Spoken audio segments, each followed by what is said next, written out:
पूर्वक सार्वभौतिक सत्य की सद्घोषणा करने वाला दूसरा कोई जान नहीं पड़ता है, कोई दूसरा नहीं है। यदि ठीक से जाना जाए तो कबीर एक जागृत महापुरुष थे। उन्हें शरीर तथा संसार से कोई मोह नहीं था। बोलो, निर्मोह था। शरीर से, संसार सागर से कोई मोह नहीं था। कबीर एक जागृत महापुरुष थे। उन्हें शरीर तथा संसार से कोई मोह और लगाव, लोभ लालच नहीं था। मन माया से ऊपर उठकर वे सर्वथा जड़ में निर्लिप्त खिले हुए कमल की भांति थे। वस्तु आत्मदर्शी एवं आत्मज्ञानी थे और निरंतर सहज साधना में आत्मस्थिति रहते थे। निसंदेह उनका प्रकटोत्सव मोह निद्रा में पर्यंत सांसारिक आशा तृष्णा में फंसे दुखित मानव को अपना शब्द अमृत पिला करके आत्म शांति और जीवन कल्याण कर देते थे।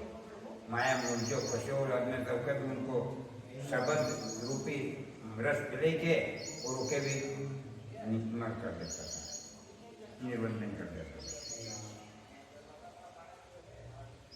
ला देते थे और वाणियों में अपनी सहज स्वाभाविकता और कल्याणमयी शब्द वाणियों से कबीर जगमार से छाए हुए उनके शब्द भजन किसी विशेष वर्ग संप्रदाय के लिए नहीं वरन मानव मात्र के हित लाभ के हैं। कोई संप्रदाय के लिए नहीं कि उनका खाली कबीर पंथी के लिए लाभ, उनका हाँ कोई से संप्रदाय के लिए उनका वचन लाभदायक है। उनके शब्दों में सदाचार, सद्बोध एवं व्यवहार प्रश्वास का ऐसा आकर्षक है कि उन्हें सुनकर प्रत्येक मनुष्य मुग्ध हो जाता था और अध्यात्म की ओर प्रवृत्त होने लगता था।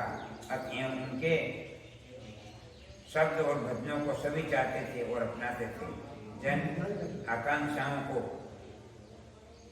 ध्यान में रखते हुए कबीर शब्दामृत ग्रंथ सरल टीका सहित प्रकाशित करते हुए हमें असीम सुखानुभव हो रहा है। हमें आशा ही नहीं पूर्ण विश्वास है कि इसके अर्थ सहित पाठ से सत्यावेशी श्रद्धालु पाठक संतुष्ट एवं प्रसन्न रहेंगे।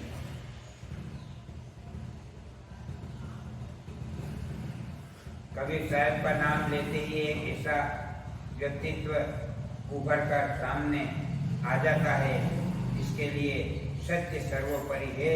सत्य की अनुभूति को शब्दों के रूप में अभिव्यक्त करते समय लोग अक्सर लड़खड़ा जाते हैं, लेकिन कबीर के साथ ऐसा नहीं है। वे सत्य का बखान करते हैं, झूठ को बखान करने नहीं करते। बोले तो सत्य, बोले तो झूठ बोले ही। सत्य का बखान करते हैं वे और शब्दों को उनकी संपूर्ण क्षमता से और आगे तक ले जाते हैं और पहुंचा देते हैं। उनकी वाणी सत्य के करीब है, इसलिए कबीर वाणी को पढ़कर अलौकिक सुख का अनुभव होता है।